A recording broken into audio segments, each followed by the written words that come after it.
5 and then a dash, and the stick is with it. And I hit the 4-5 on the west side. What's going on, guys? Welcome to the Young Closer podcast. It's your host, Jacob Hagerman. Following on Instagram at The Real Young Closer. We got Big Rai at official Ryan Rasmussen, and today we got a super special guest. We got Rob How many Bailey. supers was that? Dude, that was 3 supers. Wow. All right. It's like Super Mario. I like it. Yeah, man. Wait, follow me on Instagram. That's what I'm saying. About to drop the follow me on Instagram. Instagram at Kill Rob Bailey. At Kill Rob Bailey. You gotta Rob Bailey. follow Rob And Bailey, so, dude. It's crazy. Guys, number one, here's one thing that I want to say is that the fact that we've got Rob in the house, like if anybody knows anything about Elliott Group history, is how special Rob has been and how vital he's been in just the growth and development of the company. Yeah. And who we've become, like with Andy, with Jacqueline, with Ryan, myself. And so, guys, it's really special that we got Rob here today. And so, Rob, if for anybody that doesn't know who you are, which if they don't, guys, you're living under a rock. You're living under a rock. You're not chasing your true potential if you don't know who this guy is. Oh, wow. But what we're going to say is, Rob, introduce yourself, man. Okay. I'm Rob Bailey. They know me because I make music, right? I've been making music for a long time now, which is why I get like the pass to wear sunglasses on a podcast. Right? Oh, yeah. Yeah. Once you start making music, Typical you're like, fuck it. music guy, Yeah, rock star. When you're a rock star, you can just do Can't even whatever. see You his know? eyes. He's wearing sunglasses. I started making music, Louise, 13, 14 years ago, something like that. And I think I made a very unique genre of music, right? Because I'm not a musician. I'm a designer. I'm an artist. So when I went into the studio, I designed and artistically made music, and it just sort of came out different. So I'm I guess I'm a vocalist, a musician, a husband, a pilot, a investor, a developer, a Airbnb connoisseur, Businessman. fashion designer. I don't know. I do everything, man. I love doing everything. I love life. Yeah. Right? So if there's anything in life I can do, I'm like, I want to do that. Oh, yeah. And that's one of the things is like, you know, for everybody who's younger, you know, because the Young Closer podcast doesn't matter about your age, but like you're going out there, you're closed on a certain lifestyle. Like you want to be able to go do whatever you want. You don't want to get told no because a lack of money, a lack of time, a lack of freedom. And that's just what you're chasing. I think everybody in the world is simply chasing that level of freedom. Yeah. I figured out my definition of freedom a little while ago, and to me, freedom is options, right? So if you sit down and you're closing somebody you're selling and you don't have any options to vary, like how free really are you to move around? And I think in life it's the same thing. So if you don't have options, if you're forced into this job or you're forced into this house or this tax bracket or to stay with this woman, or like the less options you have, the less free you are, right? And so sort of the quest of my life is really just chasing freedom, creating as many options for myself. And the big thing for me too is creating options for everyone around me, right? So like the more money I make, the more skills I have, the more relationships I have, the more social currency I have, the more eyeballs on me I have, the more heavy equipment I have, the more houses I have, the more revenue streams I have, the more freedom I have, right? Because when a problem happens to me, my family, my wife, my brother, like I want to be looked at as the dude who's like, oh, I got freedom in my back pocket. Like I have solution after solution after solution to solve all your problems, which is another reason why I do so many different things. Which is just, dude, that's just awesome. It's just, well, here's the deal. So, Rob, I mean, you're what, 30? Bro, I'm 40. 40? I turned 40 in like 2 weeks. Dude, you look like you're like 24, It's but because you know I what got I'm saying? dreads and a mohawk. Yeah, dude, you're fashionable. You know? But I'm not but, following the rules of being 40, man. Yeah, don't I wanna- love that. I mean, young closer forever. But Exactly. on your Instagram, and you guys go follow Rob, but on your Instagram, there's a picture of like a mattress, and it looks like almost like the movie Saw, like the back room. Like it looks like you were living like in the Yeah, movie bro, I Saw. was so proud. Like I had that. Talk about that. I bought a rug. Like I thought that was nice. Yeah. I thought that was really nice. Geez. So I started out life, I think, real young, right? My parents only had so much to give me as an example, right? And I think the one thing that my dad taught me was just like brute force hard work. Like that's all he knew. So it was like, hey, I'm going to teach my son how to chop wood. Yeah. So we'd like cut down trees and chop wood all day when all my friends were doing really exciting things. So he didn't have too many like life lessons or anything, but he was able to teach me really hard fucking work and how to just keep showing up when other people didn't. So going through life, doing all my different things, up until 26, I was following the rules. That's why I love that you're like fucking 12 years old over here. Up until I was like 26, I followed all the rules of life, right? Like I bought a house that I could barely afford on a salary that my wife and I had. And I realized like we weren't seeing each other. We weren't like, life didn't feel cool. And I felt like I was just all the things I wanted to do, like being a fashion designer, being an artist, videographer, photographer. Like I wasn't really doing the things I wanted in life. So around 26, I started sort of pushing her to become like step into her fame and fitness. And I started printing t-shirts, right? And the only skill I really had was like, oh, this is hard work. So right off the bat, I started printing t-shirts and it started working, right? Leveraging social media back in like 2009 when everything was first starting. I don't even know if Instagram existed yet, right? MySpace was probably still around back then. So it was MySpace, a little bit of Facebook, and then, you know, there was streaming platforms. So right off the bat, I realized that like everyone says they're the hardest worker in the room, right? Everyone says it. And looking at it from a creative standpoint, it's like, well, I want to figure out how to show people. So like, how do you actually show someone you're the hardest worker in the room? Like I can share photos of a mattress in a warehouse where I'm sleeping, but like, how do I show them that I'm actually fucking showing up? Because everyone has that photo almost. Like, here's the mattress where I was homeless or like whatever they say. And I'm like, how do I do it? So, and I'm hella proud of this, but so when I was 26, I'm printing t-shirts and I was working 20 hours a day.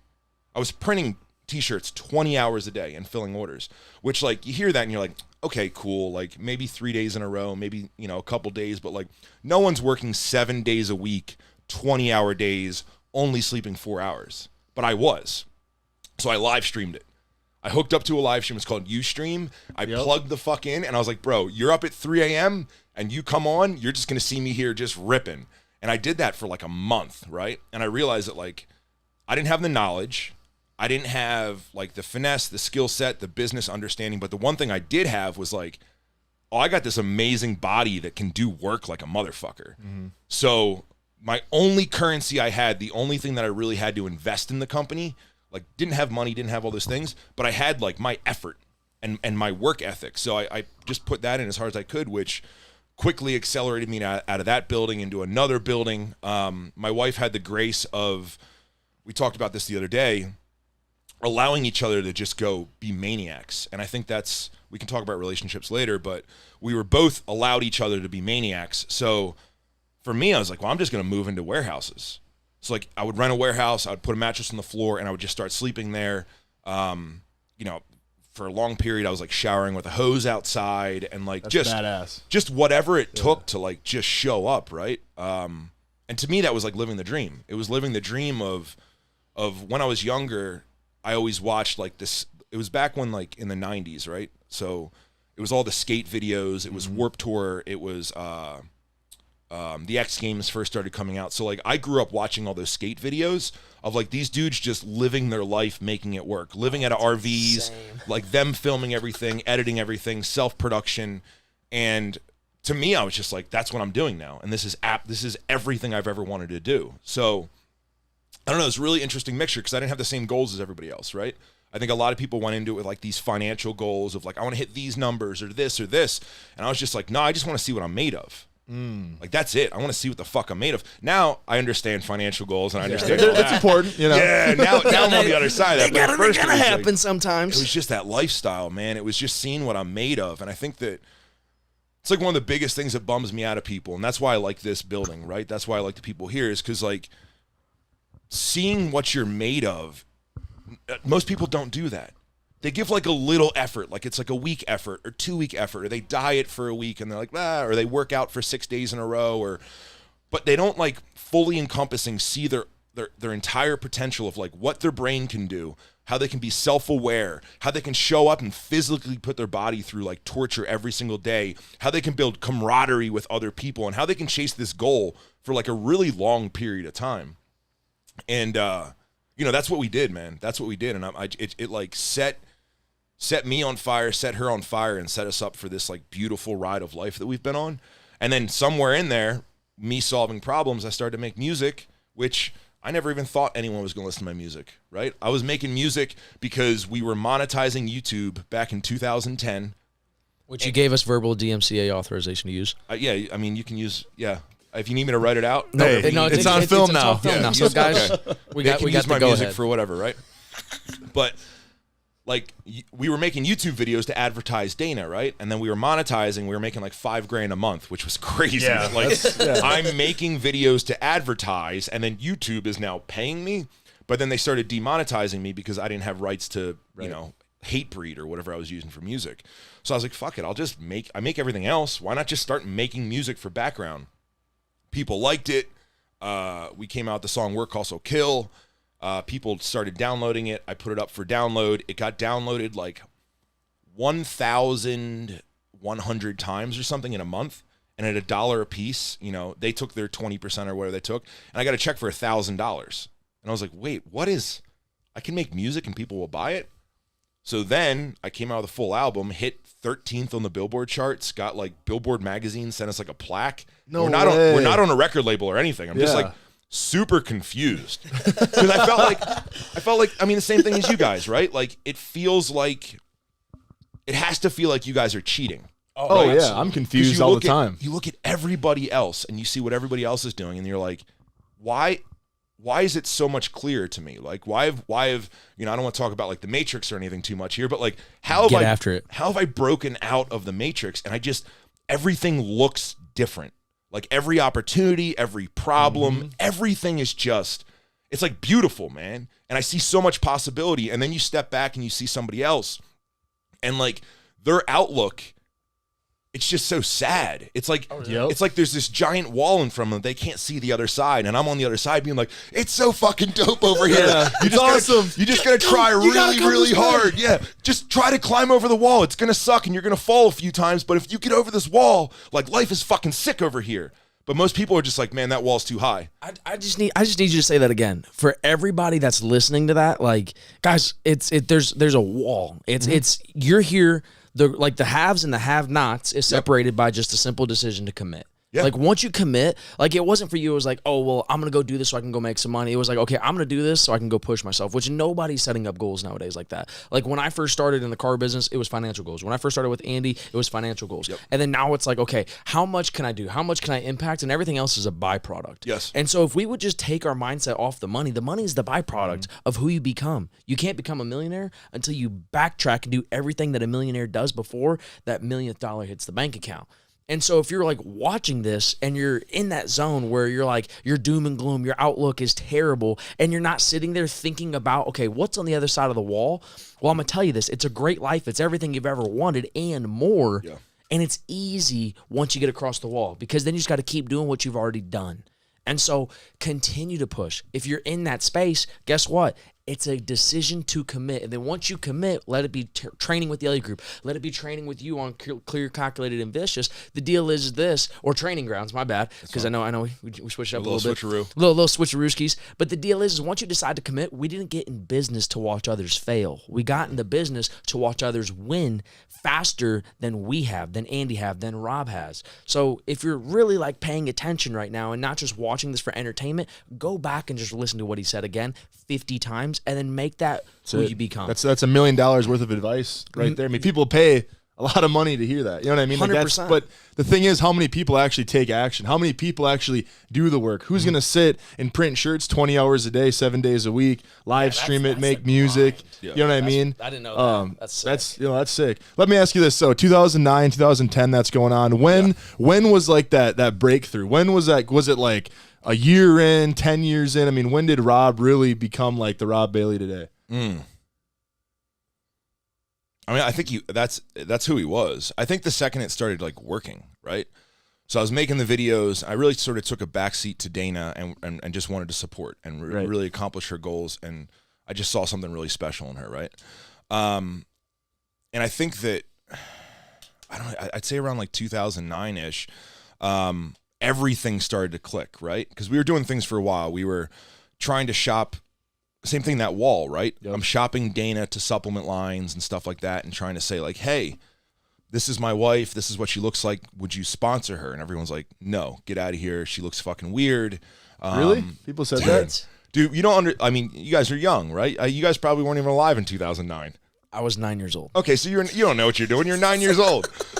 But so yeah, when Dana originally hit the scene, right, and this is a lot of what I preach. Girls didn't lift like her. So like her intensity, her like little tomboy edge, her haircut, she doesn't have breasts, so like she has like little pecs, right? She doesn't have implants like every other fitness model. She wasn't like selling sex. She was like this like really just like cute little fucking tomboy who was there to like crush things. Yeah. The music we were playing was like super heavy and like she just like dancing in between sets and making goofy faces, and we were doing everything just different than the way the industry was doing it. So the industry didn't understand her. So it took a really, really long time that we like weren't getting validation. So I had to create that validation myself. I'm gonna ask you a question. Yeah. Because of all of that, like the industry standard versus the industry abnormality, do you think that like the fact that you accomplished that's played a massive part of you playing different than everybody else? I do everything different, and even things that like make me nervous, it's created faith in myself, right? And I think that's how you build confidence, is you just keep showing up and failing, realizing the world's not over, correcting, learning, and moving on. And then the more you keep showing up for yourself, the more confidence you build. So, I mean, for example, like I'm very nervous about something this weekend. I'm speaking at an event, right? And instead of speaking at events now, I play live. So like, which you guys are probably excited about, but you got to realize like the people in the audience aren't expecting this. So they're there to like learn and take notes from all these boring fucking speakers. Yeah. And then I'm going to show up with a guitar and scream at them for an hour, right? For music that they've never heard. Dude, right? damn it. Why are we going to miss that? We're going to do Chicago. Dude, it's fine. We can come here and play live one day. But That's awesome. But that's what it is. It's like it's this really big surprise where I get to look at their faces the whole time that I'm going to do this, and they're all going to just be staring at me like super thrown off. And that's like, I'm very insecure about that, right? Like it's hard to perform when everyone just stares at you and seems confused. Kind of like if you're talking, you see someone start to yawn, it makes you like question yourself. You're like, wait, am I being boring, or is this guy just not sleep last night? Oh, that's like, why we make them hit push-ups. Exactly. So I'm going to be screaming, performing, and totally nervous about that, right? But I've learned that, like, no, I sort of know what works, and I have to keep following it, and eventually it will work. And that's what we did with Dana. And now that I know that, a lot of times I can stay in a business plan. I can stay in an idea longer because I have the confidence of like, no, dude, if you just keep trying and correcting and course correcting, eventually you're gonna hit your stride. So I'm not in my stride yet with this whole like showing up to masterminds and yelling at everyone, but I'm close. Well, and I think that's the deal, though. It's like eventually, 2 years from now, masterminds, that's maybe what they all might are. be the It's just standard, people right? singing And that's what I was dancing trying to think about. I was trying to think about, and whenever I enter any industry, right, I think to myself, like, what could make me the best in this industry? So like, who's the best guy? It's essentially probably Tony Robbins, right? Like he's just so far above everybody else that, there's other people, there's, all the names, but I think Tony Robbins is the true dude that's like the number one. So my thought was like, all right, if I'm going to start speaking and sharing my business knowledge, like how do I become on Tony Robbins' stage? Like, I don't want to become Tony Robbins, but like, what could I do that could put me there? I was like, oh, I just need a completely different angle than everybody else that like wakes people up, keeps them moving. I do speeches in between my songs, and it's like this really interesting, magical, just this magical event that like, it takes people to the end of it to realize they love it, but I think halfway through they're like, "What? Where am I?" So, well, see, and that's the deal. Like we've been to, hundreds of masterminds and speaking. That's what we do, right? Yep. And that's the deal. They're all kind of the same. They're all kind of after a while, it's like, okay, hard work, all this. Okay, I get it, but like, give me something like to get inspired by. Okay, here's a guy that's very successful. He's got all this crazy stuff going on. Now he's singing and then motivating me and like telling me what to do in business. I like this. This is, and I think that's for a lot of like, especially young people in business, they kind of all follow the mold. This is the way it needs to be. This is what you have to do. But really, the most successful people, they're usually kind of doing their own thing. Like, look at Andy. He's just got his own. 100%. Dude, that's a completely different way. Like, when people ask me about being here, they're like, "Wait, explain it to me." And I explain it and like, wow, it's completely different than everyone else does it. I was like, exactly. Yeah. Like when you enter an industry, you want to show up and do it different than everyone else.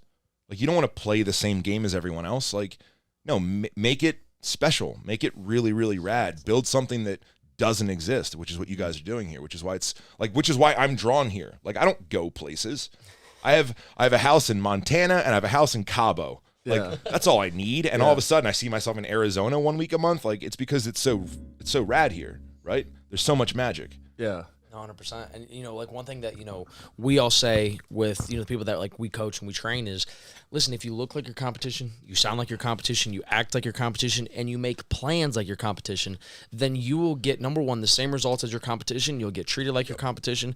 And if there's no differentiating factor between you and them, the deal is then your clients or the people that you're trying to find, there's nothing there that draws them one way or the other. And then it comes down to everything, every single time, it comes down to the money. Yeah. So if you want to be different, well, guess what? You want to get different money than them? Be different.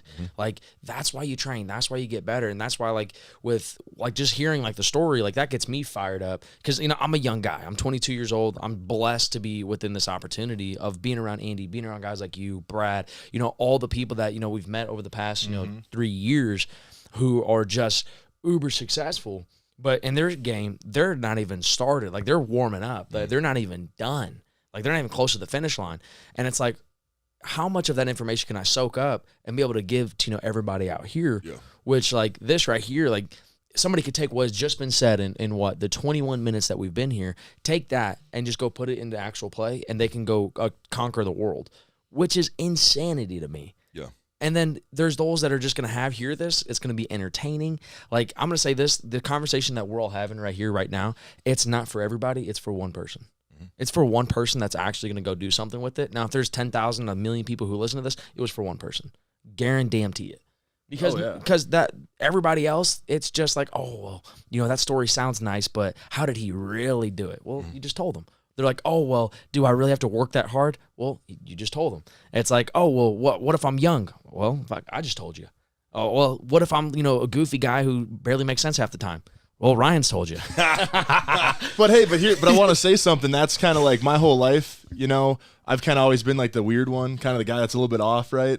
And I always felt like I had to like fit in. You know what I mean? To like get into businesses or companies. Ryan calls it cookie cutter lifestyles. Yeah, the cookie cutters. You know, and then when I found. You know what I mean? Yeah. And then when I found like the Elliott Group, I could like be myself. Or like, and then I hear Rob saying like, "Hey, like I did things different than the whole industry," and then that's how we blew up. And it's like, okay, maybe I am on the right path. You know what I mean? I feel like a lot of people listening are like, you know, I'm trying to fit in. I feel weird. And I can't be myself. And then when you hear successful person after successful person talk about how being different is how you win. Like, look at companies like Apple. They did things differently. Look at, you know, Elon Musk with Tesla and SpaceX, just totally different than everybody else. And those are the guys that seem to really rise and have these massive organizations, companies, and really have an impact on the world. But I feel like so many people, they're just so like just stuck and just trying to like be someone they're not, and then just do everything like they see everyone else doing. And so everyone's kind of following, you know, that's it's just weird. It's just like, it doesn't work that way. And it's like, and Rob just said it, and it's like we keep hearing the same things from all these successful guys, but then yet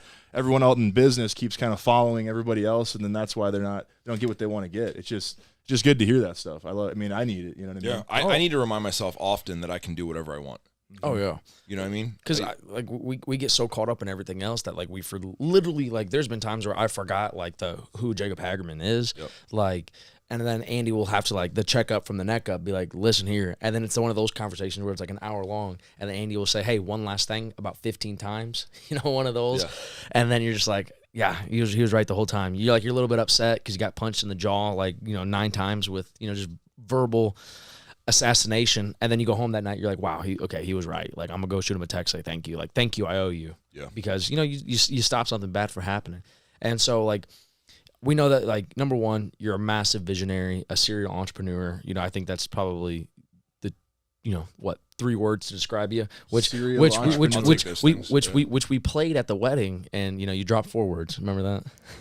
You're like, describe yourself in 3 words. You're like roller coaster. Oh, roller coaster. I don't know why I saw roller coaster as one. Is that 2 words?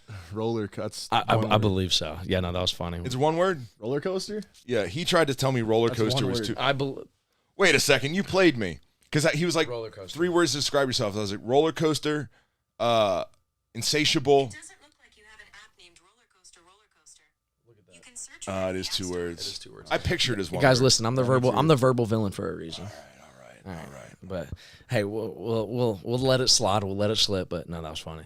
So one thing that I want to say is, like, number one, we talked about the music. Yeah. You know, like you made it for yourself. You know, you made it for Dana, just because, like, you know, at the end of the day, it was for a bigger purpose. Which obviously, like, when we go back like 2.5 years ago to our old Lions Den, like, actually I'm gonna go back 3 years ago when we were in Norman, Oklahoma, in a 700 square foot conference room, like tiny, like crazy insanity. I'll show you a video of it. Like it's nothing compared to it was insanity that, you know, I went there to a seminar and I believed Andy when he said that we're the world's #1 sales training company, and I walked in and it was like in a shopping center, like there's like a strip mall. Yeah, it was like a strip mall, and there was literally like a hairstylist like the next door over. Yeah, and like it was during COVID, so like we'd have to like shut the blinds because like, well, she'd get pissed because we'd be all loud and like chanting. And she's like, "Hey, I'm trying to cut, you know, Susan's hair," and she's like, "You know what I mean?" Dude, She'd be coming over, and we're just being rambunctious, dude. And, like the cops would come. Like, it was insanity. It was good. But like, so I remember I walked in day one of being there. It was February 15th. I remember it exactly. I walked in the Lions Den, and your music was playing, and I was like, you know, like, okay, like this guy's like screaming at me. I didn't get it at the time. And then Andy was like, hey, listen, like you need to start listening to this guy. Listen to him when you're in the gym. Like it's music for your soul. And I was like, okay, cool. Like anything Andy says, I'm just gonna go do because I don't know anything of what I'm doing. Like when Andy called me and gave me like an opportunity to come here, it was a 7-minute phone call, and we literally talked about nothing besides like getting jacked, working out, living a good life. And I was like, dude, I was like, yeah. He's like, we're gonna be tan, we're gonna get jacked, we're gonna make phone calls, we're gonna change lives. I was like, I'm in. Yeah. And it was crazy because I was on the way to being the finance manager at my store, and those guys are making, you know, 200, 250 up to 300. And I was going to be that at what, 19, 20 years old? Like, and I was like, yep, I'm out. And then packed up everything and drove to Oklahoma. And then it's just your music as like we've moved to then to school. Like it was, we had like 8 TVs in the seminar room, and Andy at 8 in the morning, every single morning, like you had to beat Andy to the office just so then that way you can have like your music playing on the TVs. Otherwise, like you'd have like a 5-minute meeting and it would be like, guys, we got to set the tone. We got to set the standard. Where's the music? And then, like, you'd like run in there, like try to turn them all on because it was insanity. And then now we're here, and then you hear it all across the building, like in the lunchroom, in the seminar room, upstairs. It's insanity. And so like the music obviously has impacted the Elliott Group. I know that it's impacted your life. And so number one, I just want to say thank you.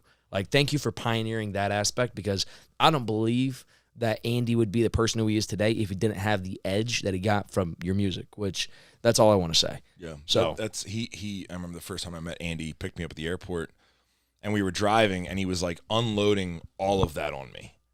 And I was like, whoa, like just not even really sure, you know, like obviously your onboarding process where we run out there and you guys like grab people and do all these different things is a lot, right? But it was a lot for me to get picked up and then him explain like fully how this impacts everything. And I'm listening to that, and he's like, yeah, I can't believe you made music for people like me. And I was like, oh, no. Like, I made this for myself. Like, when I listen to music, it's very, very simple. I like repetitive. Like, I've always loved the same thing over and over. Like, I don't need complicated. And that's all the stuff that people criticize me for is very intentional.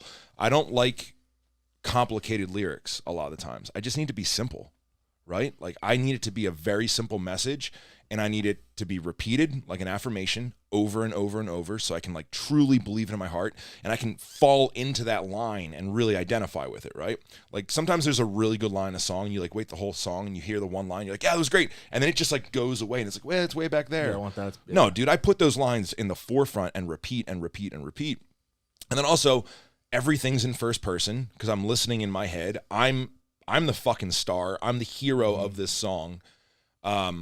And then, like, of course it's going to be positive. It's going to become overcoming adversity. It's going to be all those things. So, like, making music was so easy for me. And the genre, like, I didn't want to sing about being sad about a girl or any of this stupid shit, right? Like, no, there's other music for that. Go listen to Alanis Morissette or whatever we want to cry about. Tim right? McGraw. Yeah. we that already exists, right? I didn't hear music out there that was, like, consistently, like, it would get me through those hard times. A lot like the apparel line, Flag Nor Fail. That's what it's all about, right? No surrender, no failure. Stand up for your dreams, chase them, and when it gets hard, remember who the fuck you are. And I wanted to make that through music. So, the genre just... And then when we went to upload it, they're like, what genre is this? And I was like, I don't... Is it electronic? Soul is it punk music. rock? Is it... I'm yelling, so it's a little bit more like a punk hardcore metal, but we're like electronic, almost hip hop. So like we had the longest time that they like couldn't figure out a category to put us in. Yeah. So eventually we went in electronic, just because I guess that makes sense, kind of. Yeah. And dude, we held the #1 spot in electronic for like 3 years. That's badass. Like, which is crazy because like That's we're not awesome. promoting, we're not on a record label. It's just like you go to the electronic charts and it's like Rob Bailey in the House of Standard. It's like, Yeah. whoa, this is kind of That's crazy. freaking. Yeah. Now, do you take so that repetitive nature? Yeah. Do you use that in business too? Because like in sales, for example, like I mean, I know business is really complicated. There's a lot of things, but like in sales, it seems like people that overcomplicate things and have all these different deals going on and like follow up systems and this that. It just makes it more difficult. The guys that just keep it very like this is what we do. It's very simple, very easy, very repetitive. Just do the same thing every day. That's how you're going to be successful. Do you take that same musical approach into business or? Kind of, I have to. So, I mean, I'll start. I'm not very smart. Like, if we put me through any kind of IQ test or I'm not smart. I didn't know roller coaster was 2 words. It's okay. Me neither. Right? I mean, wow. I didn't expect you to know that, Rob right? expected it from Big IE. Come on now. But like I'm not that smart, right? And I think that's why like people look at me and they're like, "Well, do I have to work 20 hours a day to start an apparel line?" I'm like, "No, you can probably do it a lot easier because you're guaranteed you're smarter than me, right? Guaranteed you're smarter than me. I'm not that intelligent, and I think I don't even have the greatest vocabulary. Like I say fuck half the time. I use the wrong words. I probably pronounce things wrong. Like I don't know. I'm not that smart. So a lot of the things is the affirmations that I have to tell myself over and over because I forget. Mm-hmm. When people even ask me to sing my songs, I'm like, I don't remember. I can't. Like there's a little dyslexia. There's all sorts of stuff going on. And I don't know if it's my artist brain or what it is, but like it has to be drilled into me repetitive. So a lot of times in business, same thing. When I make it too complicated, I get really confused and out of sorts, and then I sort of fall apart. So it has to be consistent, and I need to remind myself, like, what's my story I'm telling? What do I stand for? What am I, we can have them be core values or mission statements or all those things, but like I need those things to remind myself. Another reason is, going back to the roller coaster, is because one of my greatest strengths is being artistic, but it's also my greatest weakness because I'm such a roller coaster. So, I mean, even this morning, like, right, I woke up, I would say very manic, like very out of control. Dana and I got into it a little bit after dinner last night. So like I woke up this morning like, fuck this, fuck everything. And like by 9 a.m., I'm negotiating buying a bar in Cabo. And it's like, I need to be aware, like, hey, bro, check yourself. Let's slow this down. Like, you don't need to own a restaurant rooftop bar in Cabo right now. There's other things you need to focus on. But I'm very aware. I think that the average person isn't very aware of how they work or their shitty tendencies. So I have to always sort of remind myself and revisit and just really make sure I'm paying attention to what I'm doing, because I'll overcomplicate everything. 100%. Yeah. And it's crazy. And I'm going to say this, of all the successful people that I've met, I mean, I can't say that I've met a whole ton of them, because, I mean, hell, you can go through your phone book and you can scroll twice and pass 30 of them. Yeah. But of like the ones that I really know that I'm really close with, I swear it seems like everybody's almost like that to a degree, where they don't get caught up on the small things, and it's very fast changes. Like if I told Andy, hey, Andy, I need you to go into the CRM, log it, set a task, and then, set a future follow-up, and then put them into an automation.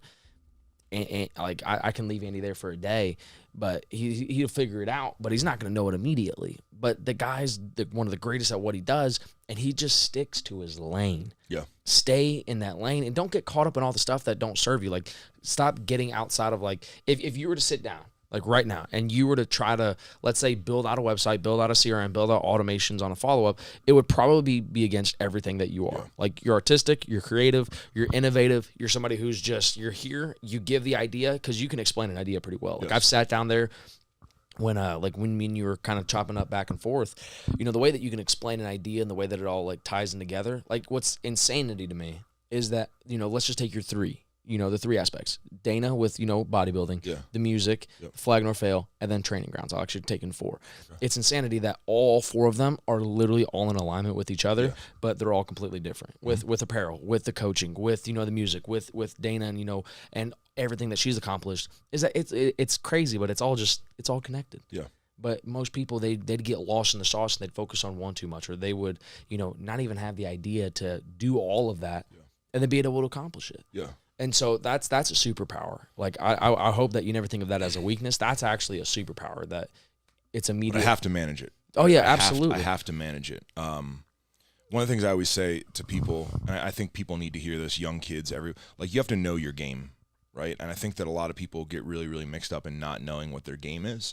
And what I say by that is, Instagram's rough right now, right? Oh, Instagram's rough. I think that, seeing other people's cars, seeing other people's success, and then everyone's trying to sell you on like, hey, you should invest in Bitcoin. Hey, you should start day trading. Success point. Hey, you should start doing this. You should do Forex trading. You should sell this. You should start a Amazon store. You should start getting monetized through TikTok. Like, if I was a young kid right now, there's so many different options of what to do that I think that, like, even me, right? Like, people are like, well, how many different businesses do you have? I'm like, shit, I think 23. Like, I have more cars than I have businesses, but it's still really close. Yeah. And the problem is with having that many cars, right? Like, when I go to take one of my 911s out or something like that, like, generally the tires are a little flat, right? The battery's probably kind of dead, even if it's on a tender. The Hummer might not start. Like, there's all these different problems. It's because there's so many of them, right? So I think that my game through my 30s, my late 20s, my 30s, right, was I wanted to do everything. And I was aware of that. I knew my game.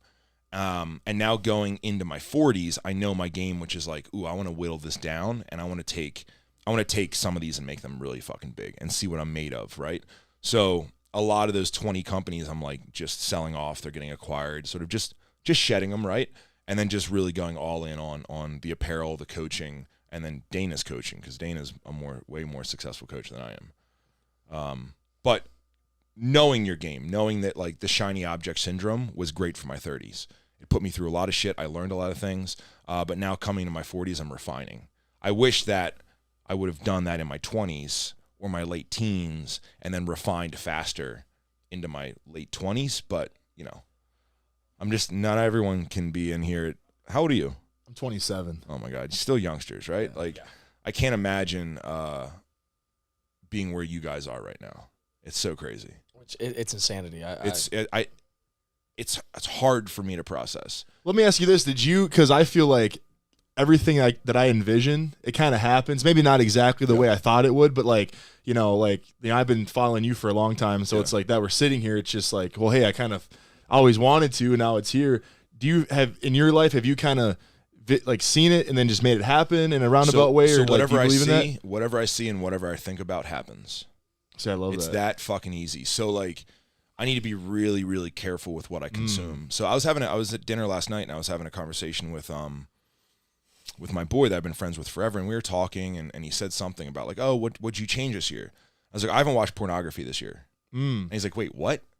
And his girl was like, huh, really? And I was like, yeah, I haven't. I don't know if it wasn't like a New Year's resolution, but it's something that I just dead stopped. And it was something that's been in my life always, right? Yeah. Like I've always just, here to go. And I stopped it because I think late December, I started noticing my Instagram was like filling up with OnlyFans girls. Like for some reason, and I would show Dana and I'd scroll and I'd be like, I'm not following this girl, but it's suggesting that I follow her. And like, it just kept getting worse and worse and worse. And I noticed that when I picked up my phone to look through things, like I use Instagram for inspiration, and I'd pick up my phone and I realized I was like, oh, I'm just poisoning my brain a little bit. Yep. Because like every single time I see one of these girls, like my brain thinks like, what if, and then you watch pornography or whatever you consume. And I'm going with a very simple example, but I realized that like whatever I put into myself, I'm so fucking powerful. Like whatever I think, if I write something down, fucking game over.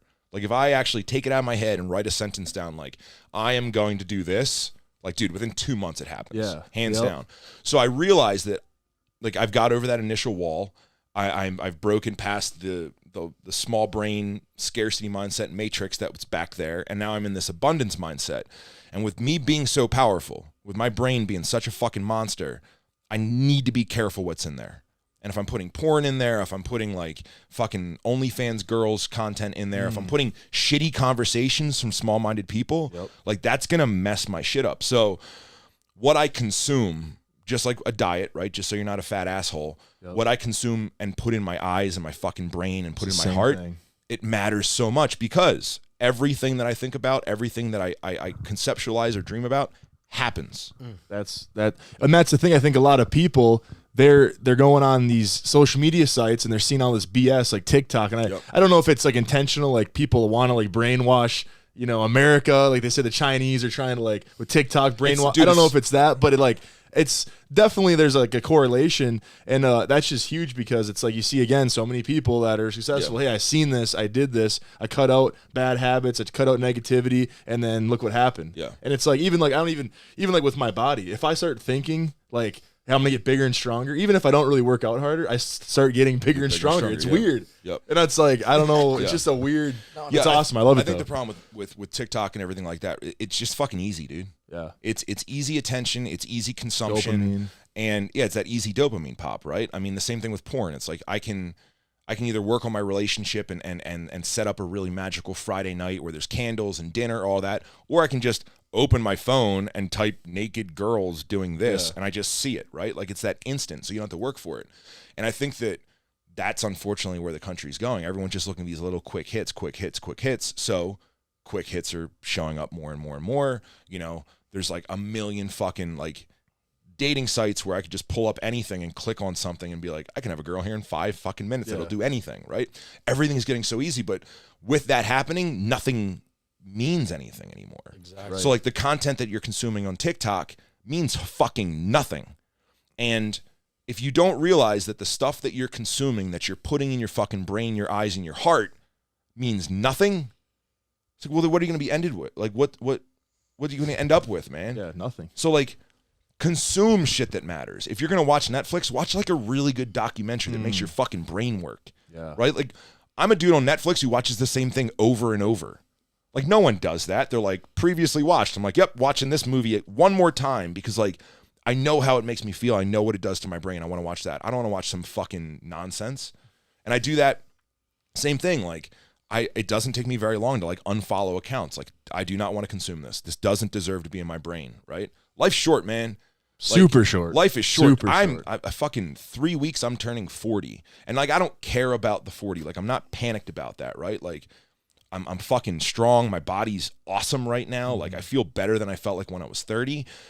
But I think the big thing that turning 40 right now is putting in context is a 10-year block, right? Like I've never had like a 10-year block to really process because from 20 to 30, holy shit, what a shit show. My only goal by 30 was to be a millionaire. I wanted $1 million in the bank. And the day I turned 30, I went to the bank and I owned properties. I don't know the business had everything, but it's like framed in my office. I think it's like $2,403 was in my bank account the day I turned 30. Cash money that like could have went away and I didn't care. So I was like, fuck yeah. But like that was my only goal when I hit 30 because I didn't know how to set goals. And then I was in this run through my 30s into my 40s. And now I have this like really beautiful block of 10 years to look back on and be like, damn, dude. Like I've done a lot in 10 years. Like I own 15 properties. I've international houses, the people that I've impacted. Like, I mean, in these years, I made music that like changed your lives. Like I can impact others. Like there's all these great things I can do. So if I'm looking at that 10-year block, like what's the next 10 year look like? That's why I think 40 is so important to me because it's like, dude, I was so powerful in my 30s. Like if I actually think about it, what does my 40s look like? Like, what can I do there? Especially with all the knowledge I have, the power I have. I have fucking money now. Like, I didn't have money, but I guess I had a little bit of money. You know, $2 million isn't no money, but like, I got like real fucking money now, right? So, I don't know. That's my big thing about being 40 is like, and then also back to the original point was like how fast that went by. Like, dude, that was a fucking snap of my fingers, 30 to 40. Oh, yeah. Fast. Like, you guys are going to be 30 here in a minute. And I love that you guys are maximizing every single minute. And I also want to tell people, like, the reason I'm talking about being 40 is because I'm sure that a lot of people that are watching your shows are young closers, but there has to be some older dudes in there, definitely. Right? No, Lots. and one thing I say is it's young closers isn't about like your age. It's about like you could be young in age, young in spirit, young in business, young in your journey. Yeah. And so as long as we stay young and we keep that white belt mentality, guess what? Everything that you want and everything that you need is right here. Because 40's still young, dude. Oh, I felt old at 37. I remember that. Like my back was out. I was a lot heavier. I wasn't training right. I was drinking too much. I just felt like, oh, wow, 3 years from now is going to be rough. And I made a decision to turn it around. And now I'm like 40, and all I can think to myself is, shit, by the time I'm 50, like I could be better than I am right now. Right? And like, I think a lot of people get that mentality that 40's like, you're on the downslope. It's like, no, dude, I'm like just getting started. Like I hit my stride in my 40s. I'm fucking going to crush. Like I'm starting new bands, I'm starting new projects, I'm starting all these different things in my 40s, and it's like I'm excited, man. And I think that if I could make sure that anyone that's a little bit older hears that, like still got a lot of life left and like can make a lot of impact and a lot of really enjoyable moments and touch a lot of people. So I just hate when I see dudes that are like, well, I'm 43 and I have a wife and my life sucks. I'll just stay on this track. Like it bums me out, dude. Oh, yeah, it bums me out. No, dude, and the sad thing is we get on the phone with people like that all the time. Yeah, I know. But like when you get on the phone with that person, you got two ways that you can handle that. You can speak life into that person and be like, hey, listen, it doesn't matter about who you are, it matters about where you're going, which is the most important aspect over everything. Like if you're just gonna sit there and just like forget about the reason why you started, big problem.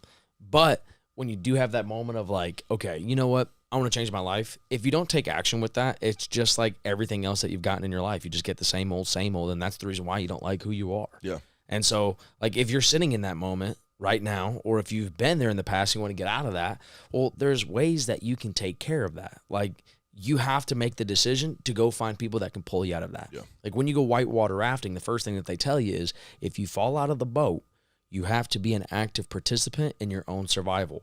Otherwise, I'm not jumping in, so then you can drown me too, because that just doesn't make sense. Yeah. Like, we're not just going to lose 2 lives because you can't do half of what I need you to do. Just start somewhere. Stop thinking about like the end goal, the end result, the finish line, and just start somewhere. Like when you were in your 20s and you were starting all your businesses and like really getting after it, you weren't thinking about, oh, you know what? When I turn 40, I'm going to have $1 million in the bank account. I'm going to be, flying across the country, doing all of this, speaking on stages, scream singing on stages, getting after it. Like you were just like, dude, I just want to do something. I just want to do life, man. I just want to see what feels good. And that's what's like so important. And another question that I really wanted to ask, because you're in Dana's dynamic is like it's really awesome to see.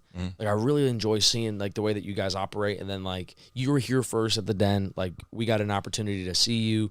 Like have like give you the tour, do all of that. Get a chance to know you, like slow everything down. Yeah. Because when you first get here, it's like Rob Bailey's here. It's like the guy that we've been listening to for 3 years is going to be here in 15 minutes. Like he's arrived. It's like, wait, what did you say? Like, I remember when Andy the night before was like, hey, Rob's going to be here in the morning. And I was like, wait, what? Yeah. And he was like, yeah, Rob is going to be here in the morning. And I thought Andy was lying to me. And I was like, okay. And we talked the night before and we were trying to figure out where I would come down that month. And I was like, bro, I'm so busy and you're so busy. What if I just got on a plane tomorrow morning and was there at 9 a.m. And he was like, all right. I love people like that, man. I love like that silly, massive action where it's like, let's not plan out a month from now. Fuck, man. I'll be on a plane. Because we were talking, dude. It was like 8 p.m. at night. And I was like, there's a 5 a.m. flight. Like, I can just get on that flight and come down. And I told my brother, was like, wait, who is this guy you're going to see tomorrow morning? And I was like, Danny Elliott, you don't understand. Like, I'll be back in less than 24 hours. And he was like, all right. Okay. But yeah, like it was insanity. And so like, during that time, like it was a whirlwind. And then now it's like we're slowing it down. Yeah. Like I'm seeing the way that you're operating. Like me and you've had like 4 or 5 conversations, just in all across, Arizona, which is funny, But then I see, Dana came here. And then I see the way that your guys' dynamic is. And, the last time that we seen you before Rick Steinbrook's wedding was you were going to Italy. And you were, you're about to go, be out in Italy. And then you're traveling across the country. You're all around. And it's like, what's crazy is, like, at least from my perspective, because I'm on the outside looking in, it's like you guys are like this. You're super close. You're on the same mission, the same goal. But it's like sometimes you're not even in the same room. Like, and I know that you guys are talking over the phone, but it's like for everybody that's out there, like, how are you making that work? Where there's the massive portions where you're not together, and then there's times where like you're together, but it's for a short moment, and like you live in the moment. Yeah, like I've this in the last 30 days. I think this is day 5 of me seeing her. Right.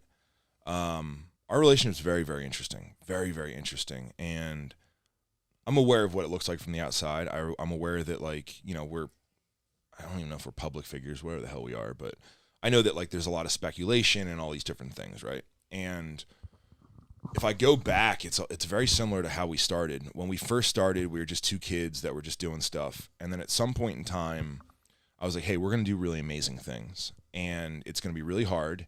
And I'm going to run full speed. And I want you to run full speed. And dude, she ran just as much as I say I'm working 20 hours a day, she was waking up at 4 a.m. So there was a very long period we didn't have a hot water heater. Because it went out in the house, and to me, $700 wasn't attainable. Like I didn't even know how to get $700. So for, I don't know, 3, 4, 5 months, something like that, if she wanted to shower before work, she would have to wake up, go to the gym, do cardio, shower at the gym, get ready for school there, and then go be a teacher all day. And then when she was done being a teacher, come home, cook, then write programming for coaching clients, and then go to the gym with me, and then come back and finish the night working on Flagner Fail. So it was like, dude, she was working the same hours, right? So like we didn't see each other. And it was weird because there was this really strange, like, that's why I wear sunglasses sometimes when I talk about her. Sorry. Oh, you're good, dude. Oof. There was like this like passing each other.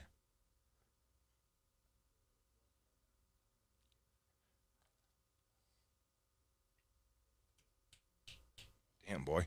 So there was this passing each other where we'd like high five like teammates. Really cool. So I think in that we missed a lot of moments, right? But we also like created these really amazing moments. And I think that like being on the same page like is so hard, right? And I think communication is so hard. And I'm just gonna say it. I got like fucking lucky, right? I got lucky that someone was able to match my drive and like show the fuck up the way I was showing up, and then like not go a different direction, right? Because like I can show up and work all day, but there's always somebody who's like, well, I'm tired. Are we going to leave soon? And like, I didn't marry that person. I married the person that's like, no, I'm here until the lights go off.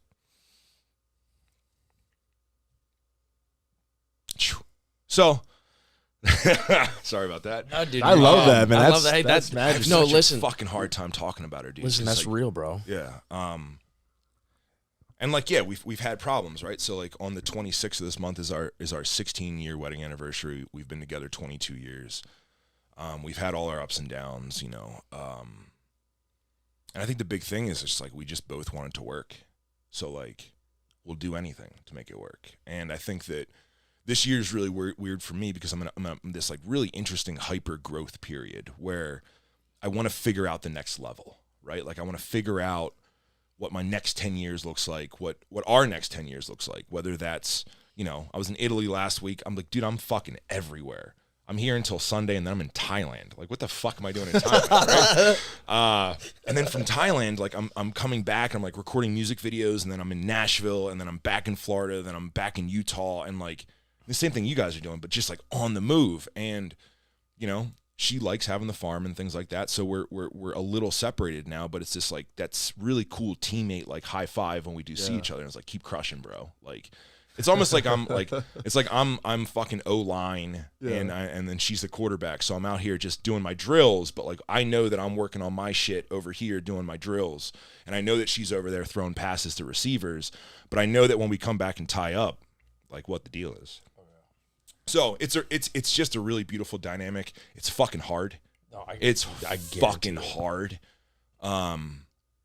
You know, we'll always have our problems, but I think that's also what it is too. Is like knowing you're gonna have problems. Oh, Like it's It's the gonna happen. same thing It's in gonna business, happen. dude. You go out there and problem start, and people are like, this is so hard. And it's like, yeah, That's what you signed up for. it's everything's fucking hard. There's nothing easy. it's like Like shit.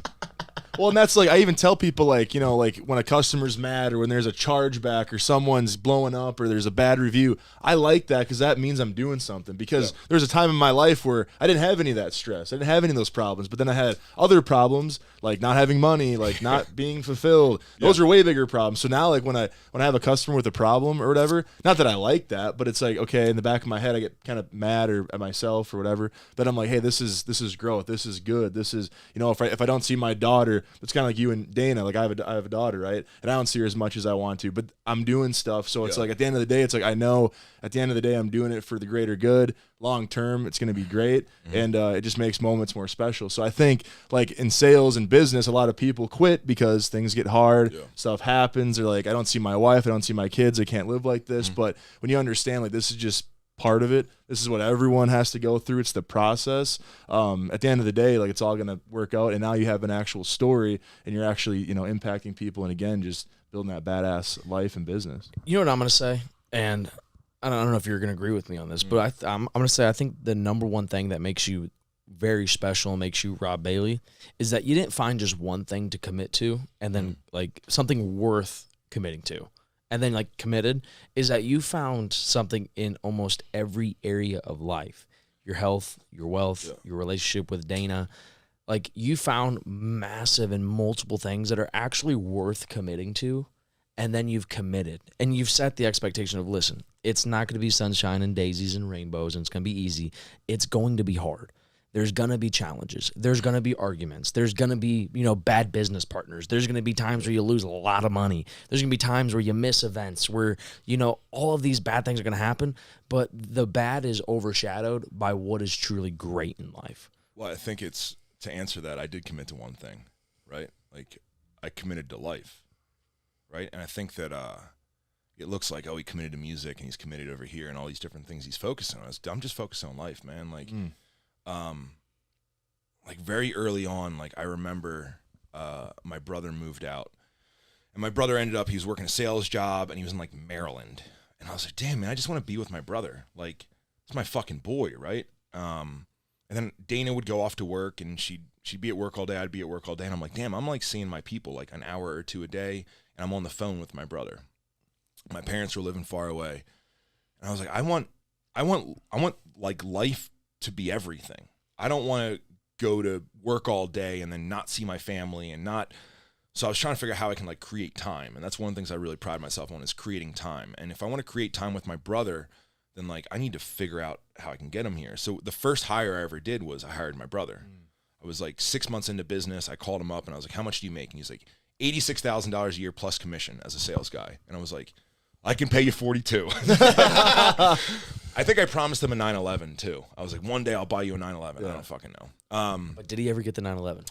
Yeah, he has 911s. Oh, nice. Yeah, it worked out. We've Man of his word. no, we Gotta love that. We work together. I cut my brother in almost everything. Right. The next thing I wanted Dana. I was like, fuck, I got my brother here now. Let me get Dana here. I hadn't really even taken a paycheck yet. No, the next thing I did is I retired my mom because I wanted to see my parents more. My dad was retired, but my mom couldn't afford to retire. So I hit up my mom and I was like, Mom, like, what would it take for you to retire? And she's like, honestly, $1,200 a month. And I was like, boom, you're on payroll. Done. So like my mom retired, which was like, whoa. Yeah. Like, cool. Talk about getting over the wall in the Matrix. Like, wait, both my parents are retired now and that's all it took? And then I was like, all right, I want Dana out. So like, I want to get Dana out of that fucking Matrix and get her in my world because I'm a fan of life, right? Oh, yeah. So like, if I can just get it all around me, so I get Dana out of school, right? And all of a sudden, that's when everyone's like, wait, her benefits, her tenure, all that for teaching, all this college. And I was like, all right, paid off her college loans, paid off my college loans, paid off, and then looked at my parents and I was like, oh, you still got a mortgage? Well, guess what? Boom, I bought you a house. It's like bought my parents a house. And then all of a sudden I'm like building my world. And I was like, damn, the more I fucking work, the more that like everything becomes life. Like it's not, I go to work all day and I do this and then I come over here and do this. And it's like, I can make everything one big puzzle of life for me. One big show, one big movie. I have to. So that even came to a head when it was time to, you know, I felt like Pennsylvania was sort of at the end of its wits. And I was like, could I just move to Montana? Like, is that possible?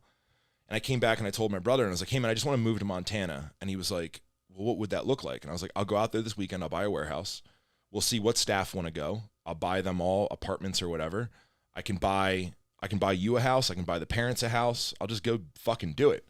So like Monday, we had that conversation. We were shooting a reality TV show, and I was like, when are we done filming on Friday? And they're like, we'll be done around 12. 12 o'clock, I was on an airplane, flew to Montana, bought a warehouse, bought 2 houses, secured leases for everybody that wanted to come, and then at the end of the month, loaded up 17 tractor trailers and shipped everything to Montana and just did it. Yeah. And was like, now I'm like, not only do I have everyone around me I want to have around me, I'm doing all the things I want to do, I'm expressing everything I want to express, but like I'm in the environment that I want to be in. Like, holy shit, dude. Like, talk about like breaking out of all of it. And then now I can't help but to look at everything like that. Yeah. Like, if I really wanted to do this, how would I do this? What would this look like?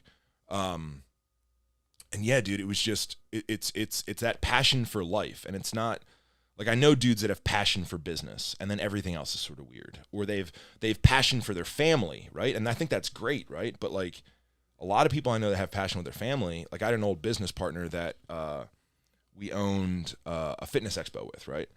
And I'd say roughly he was making like $300,000 to $500,000 a year. I was like, bro, this is great. Like, let's fucking start opening up more expos. And he's like, well, I just really want to spend time with my family, and this is enough. And I was like, I love that for you, but like, if you're going to be CEO of the company, that doesn't work. Right. Because I need, like, if you want to be a dad, fuck yeah, bro, go to be a dad. Figure out how to do that. Figure out how to make that work. But like, you can't be a CEO. So that was sort of why why he got out of the company was, a lot of the times, like, it just, the workload was too much and it was taking away from his family. And dude, I respect the shit out of that.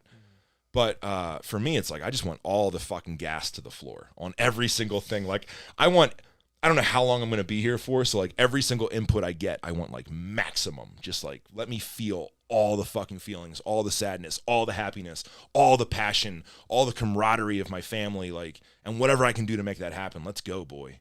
Let's fucking go. Yes. So I'm committed to one thing, and that thing's fucking life. It just seems like I'm committed to life, baby. I'm committed to a lot of other things. I'm making that same commitment, dude. Hell I yeah. love that, dude. That's sick. Hell yeah. And you guys do that here, right? Yeah. Like, it's not like you guys just show up to sell. Like, there's brotherhood, there's fucking family, there's all this other shit going on. You're touching all these different people. Like, it's not about, like, of course, I see little sales numbers here and stuff like that, but, like, you can tell it's way fucking bigger than that here, right? Like, the commitment's way bigger than just, like, running, like, closing and having a successful company. Like, there's so many more dynamics happening. And that's just essentially what I'm doing. It's just, it's a lot weirder and more visible because it's very like clear avenues, you know? Yeah. 100%. And What? oh, I mean, no, you go. Well, I was gonna say that's the deal. I think so many people in business and sales, they're just chasing the dollar. They're just chasing, what they think a good business is. When really, that's what it is. It's like having a good life, like living life in like a fulfilled life and doing everything, being a great father, doing the things you want to do, being in a relationship with somebody, running a successful business, putting up the numbers. Like, why can't you do it all? Like, a lot of people are like, I work so much, I can't have a great physique. Why? There's a lot of guys with awesome physiques that run giant businesses. Why can't you do both of them? Quit making excuses and just live full life. You know what I mean? However that looks, whether you got to time block it or wake up earlier or stay up later, like, it's all just I think like you a lot get of one people chance. look at everything separate, right? Like when you said be in shape, I think of Andy. Like, that dude's running a pretty decent size Andy and Jackie both running a pretty decent size operation, and they're both in phenomenal shape. But it's because they just mesh the two worlds together. Yeah. Like when you said you were on the interview, you're like, yeah, man, we're gonna sell like crazy and we're gonna get fucking jacked. Right? It's not, hey, by the way, we're gonna sell and then in your free time, hopefully you get in shape. It's like they forced it all together. Oh, yeah. Like even having the gym downstairs, like it's all together. No Same excuses. Reason I designed my warehouse the way I designed it. So like you walk in, you see the lobby, right? That's very important to me that you can see all the pieces of my life that matter. And then as you go up the stairs cut through the wall. I'm going to get you guys all up there one day. But like you go up the stairs and it cuts through the wall and you actually have to like be sort of in the gym walking up the stairs because the gym is the foundation for everything. Your health is whenever I see those dudes that are big, fat fucking disasters and they're making like $60 million a year and it's like, yeah, but like, nobody actually wants to have sex with you. Yeah. Right? Like nobody actually That's wants what really to matters. And like bro, like you're Drop the bomb. big, so you get it, but like you can't you can't comfortably drive that sports car. No. Yeah. Like, oh, you have a beach house? Dope. How often is your shirt off out on the Right. fucking water? Or, oh, great, you're buying your kids all sorts of stuff and you have all this, but like, how often are you playing catch with your kids? Like, Yep. And health you- is the foundation you know of what's fucking crazy? everything. If that guy, let's say he's got 60 million in the bank, and a doctor walked up and said, "You're gonna die tomorrow," or you can give away the 60 million and you'll live a very healthy and prosperous life, and you get to still live, they'll get rid of the 60 million. 100%. And that's the crazy thing is like when you don't have the money, you think about the money, and then when you get the money, you forgot everything else, like the health. And dude, it's insanity. Yeah. And so, number one, we're definitely gonna be in Montana one of these days. I'm like, pumped, dude. Like we gotta, we have. When the summer to. gets up there and we get the boats out and everything, we'll bring you boys up. Plus, Dude. you guys, it's going to be like 140 degrees down here, isn't Oh it? yeah, Oh, yeah. yeah. It's like Oh, something yeah. like that. It All right, gets we'll a get little you guys up to Montana. It'll be like a comfortable 87. Ooh. Yeah. Is there bass in Montana? Bass fishing. No, so we have like a lot of Trout, trout. Yeah, yeah. trout streams and things like that. You're a big Yeah. bass guy. I like bass fishing. Follow you but on the Instagram. Yeah, but I like fishing everything. Whatever. Yeah. All You right. know. Yeah, Ryan's I'm dream not life picky. is being here and then fishing. All right. And then I getting like that. jacked. Well, it seems like you have that figured out. Yeah, a little bit. You know, Yeah, working on it, just living life. We've got it dialed in. You know, there's obviously so much more to get out of it. Yeah. But like, dude, it's insanity. You know, like number one, like being here in this conversation, like it's a reminder to myself that like set your mind to it, go do it. Like, why do you think small?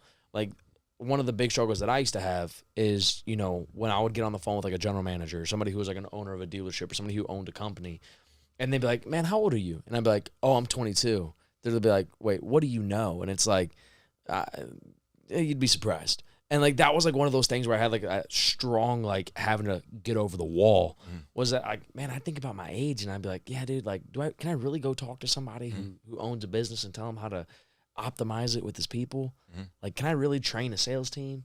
You know, there's guys who've been selling for as long as I've been alive. Can I train them? And then it was like me and Ryan, you know, the proof was in the pudding type situation where we went to New York, one of the most sought after dealerships in the entire country when it comes to, you know, anybody who's what would you say? Somebody who's a vendor or anything like that. We went there, slaughtered it. Like 3 days back to back to back, 7 hours a day of training. Sick. No notes, no presentation, just all off the top. Like just Well, because because we're living that life. We're I mean, living doing that it, life. You know. and then it was that moment where it was like, all right, yeah, gang. And then the second that happened, I mean, literally me and Ryan's calendar went from, you know, something here and there to like, okay, hey guys, I'll see y'all in a month and a half. Like, No, dude, I love it. I love it. I think you guys should both. I mean, that's why I'm on this podcast, right? That's why like I gravitate to you two guys. One, like obviously I like the way you dress and everything, but like I feel like over time, I call them barnacles, like on a boat. Let's do some boat barnacles, talk. yeah, Let's yeah. do some boat talk Yeah, right yeah. now, right? Boat talk. So the older the boat gets, Yeah. the more shit it gets on it, right? And it goes a little less smooth, and like a lot of times that shit on your boat, you don't even really realize it's there because it builds up over time. And I think that's one, like your greatest superpower is you are so young. You have superpowers too. We can talk about you next.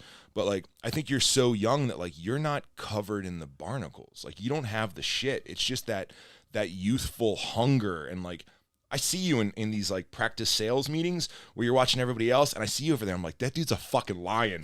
Like he is pacing back and forth, being like, I can't wait till it's my turn to show the fuck up, right? Yep. And I think that you lose that over time because you get tired, whether it's like bad sales or different managers or, you know, probably a dealership not appreciating you or the jadedness or the shitty stuff that you pick up over time. And you become this old boat covered in fucking barnacles that doesn't go through the water as fast, and you've never cleaned them off because you don't fucking know they're there because you're not aware. So if I'm in this old boat covered in barnacles, who do I want to teach me?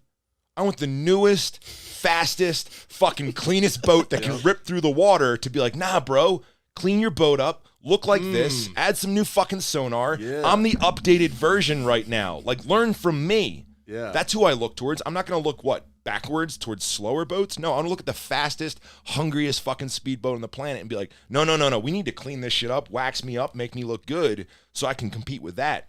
That's why, like, you need to show up, look the way you look, and keep doing the damn thing. Like, I think that's what makes you the most valuable trainer, right? Because you're not carrying the shit that everyone else is. Now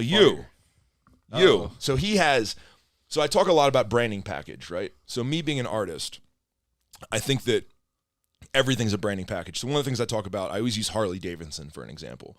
So you go into a Harley Davidson dealership, or you go into any dealership, right? But let's use Harley because they're very, very fucking good. They spent hundreds and hundreds, probably billions of fucking dollars to make sure that their color orange is right, to make sure their logo's positioned right, their verbiage is read a very certain way.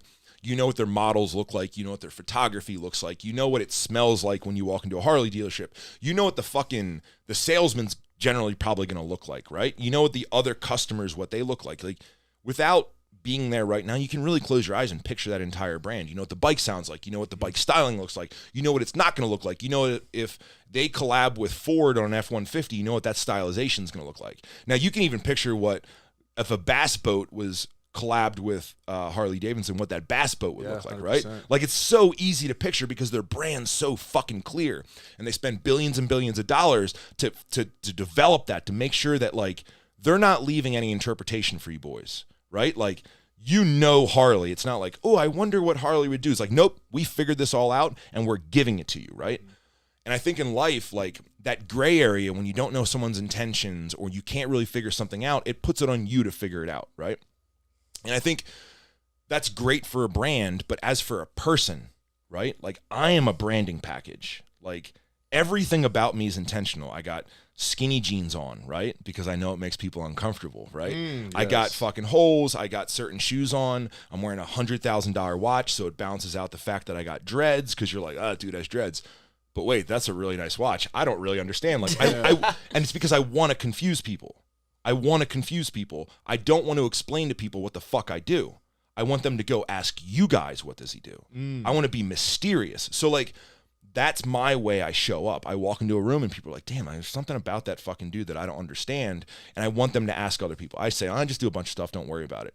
Right? So then they have to go to one of you guys and say, go look at his Instagram page. You go to my Instagram page and it's even more confusing because I'm jumping 911s over Raptors. I'm flying airplanes, and it's like, I don't understand, but that's what I want to do, right? Like, that's my very specific branding package. That's why I look the way I look. That's why I'm the shape that I am. That's why I carry myself. That's why I use the words that I use. That's why I use the intensity that I use. That's why I drive the cars that I drive. Everything is fucking on purpose because I take myself really fucking serious. You do the same thing. And, like, I don't know if you realize it, but you do the same thing, right? Because you're a fucking giant. You're a fucking giant, and you could just take on all the characteristics of a giant fucking dude, which is like, oh, I'm so big, I'm tough, I'm all these different things. But you come in so soft, not soft, but Gentle. like gentle and welcoming, right? And that's something I learned about myself, is when I walk around the gym, everyone fucking glares at me. Yep. And they're like, oh, fuck, this dude thinks he's tough. You know how I break that? I'm like, what's up, dog? Yep. And instantly they're like, because they're breaking out of their fucking shitty, super hyper masculine, I'm the toughest dude in here, and you're a threat, to like, oh, I'm friends with that guy now. Yep. And then all of a sudden you build this relationship, right? And that's your superpower, because you're like a fucking giant, handsome dude that makes everyone uncomfortable. But the second you smile at them, the second that you bring that gentle, welcoming thing, like, you fucking own them. They want to, like, show photos. Oh, here's my trainer. Like, he's a fucking giant. And they want to, like, brag about you, right? Like, so you come up and you present them that story of your branding package, of everything you care about, how you speak, how you handle yourself. Like, you make everyone feel comfortable. And, like, dude, people will fucking love you for it. And, like, that's the cool thing about you guys, right? Is your branding packages, whether you realize you're making them or not. And I think the worst part, and this goes out to everybody else, we'll go back to the Barnacles thing. I think with the branding package, like, I have a bunch of really shitty characteristics from my childhood, right? Like, my dad tried his damnedest. My mom tried their damnedest. But, you know, there's a lot of, like, when I learned what alcoholic tendencies are, holy shit. Like, when I was, like, in my first AA meeting and I read about them, and I was like, oh my God, I have all of these horrible things. Yeah.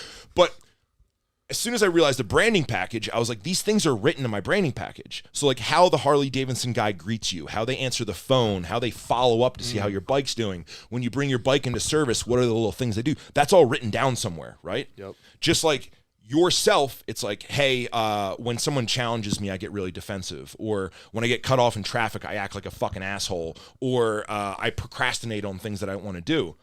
That's all written in your brand book, whether you like it or not.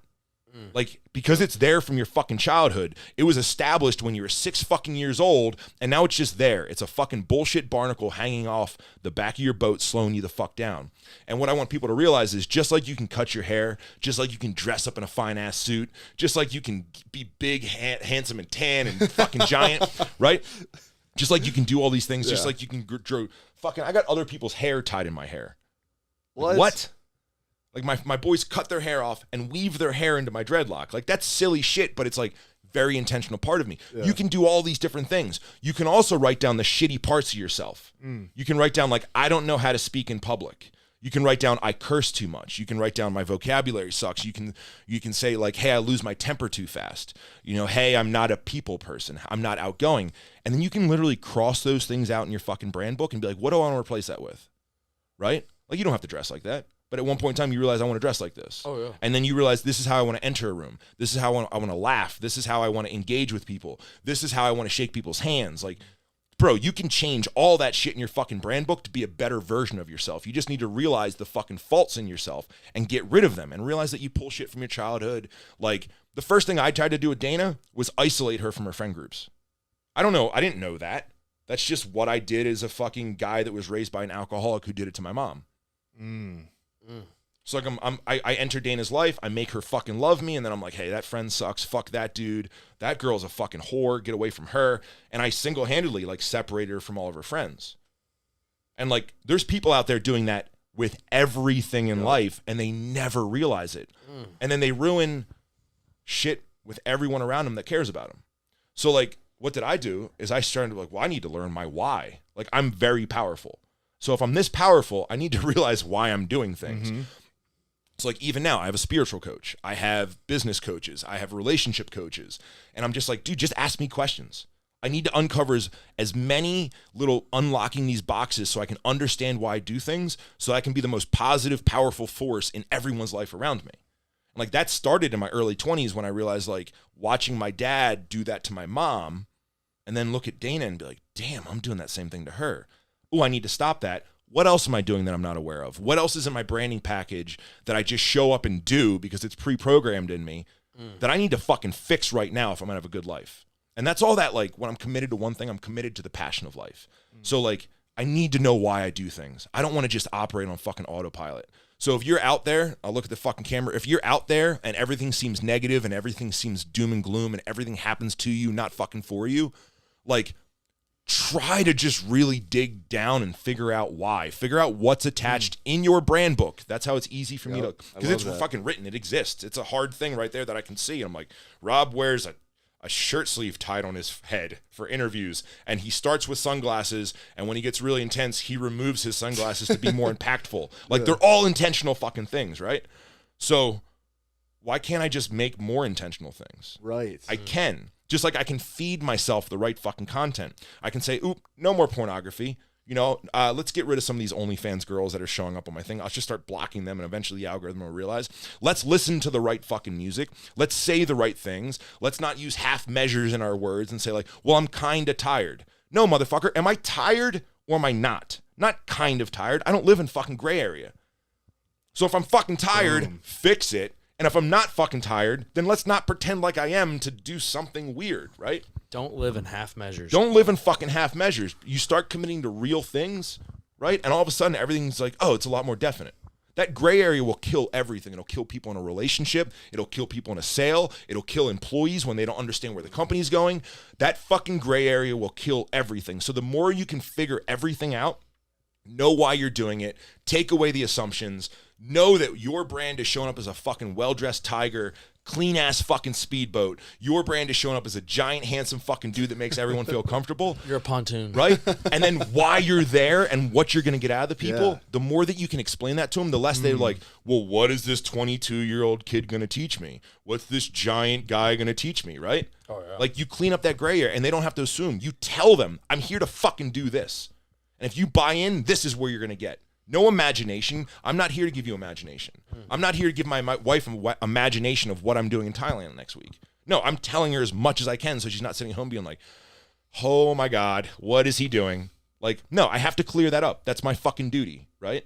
And then when I realize that I have bad things in my book, I'm separating it from my friends, it's my duty to clear that up and say, like, hey, I'm working on myself. Like, I realized I did this. I'm really fucking sorry. And I'm probably going to do it a little bit more, but like, let's work on catching it together. Then when you turn the fuck up in business and you have to high five each other and walk by each other and you're not having those intimate moments as much, it works because she knows who I am. She knows that, like, I'm fucking aware. I'm working on myself. And all of a sudden, my leeway that was here, my leeway of understanding, has expanded to here. And then the more that we fucking work and the more we trust each other and we clear up that gray area, it expands to here. And before you know it, it's like, oh, I don't need to check in. Like, we're fucking good, dude. You know who the fuck I am. I know who you are. And you know what I'm doing. And that's essentially, like, I don't know. I don't even know where I'm at in the conversation, but, like, that, dude, I'm running full speed towards everything. I 100%. can't fucking stop. No, and that's it. the factor. That's the deal. Is it's, you know, life is a sprint inside of a marathon, and the finish line always moves. Damn, that's good. You got all the good lines, man. He's been training. I've been training. Who'd have thought? Who would have thought you guys would have those good fucking lines like that? But I mean, that's what I told our sales team this morning. Is like, guys, like, life's a sprint inside of a marathon, and the finish line always moves. And to unpack that concept is, you know, you got to go as fast as humanly possible every second that you're awake. Because, you know, like, dead space and like time where you're just sitting around not doing anything, that's just a waste. Like, you don't get an opportunity to do anything again. And fast for me means intentional. Right? So fast for me is intentional because I think a lot of people, they can't relate things outside of what they hear. So when you say fast, I completely fucking agree. But like, my morning wasn't fast. My morning was like waking up, making coffee with Dana, and like sitting. To me, that's, once again, it is fast. But I'm attacking that very intentional. I'm like, don't look at your phone, sit here, enjoy this fucking moment. Comment on the fucking sun coming up. Like, take in all these things. It was still fast, but it's like intentionally fast. Oh, well, to unpack that as well, it's being where your feet are. Yeah. And that's it. Like, if you, Exactly. if like, one thing I told one of my guys, Austin, I told him this yesterday. I said, listen, like, he was so worried about everything that was going on about the week. And I was like, dude, listen, bro, stop. If you take care of today, every single day, just take care of today every single day, you'll live the best life ever. 100%. Stop worrying about everything else.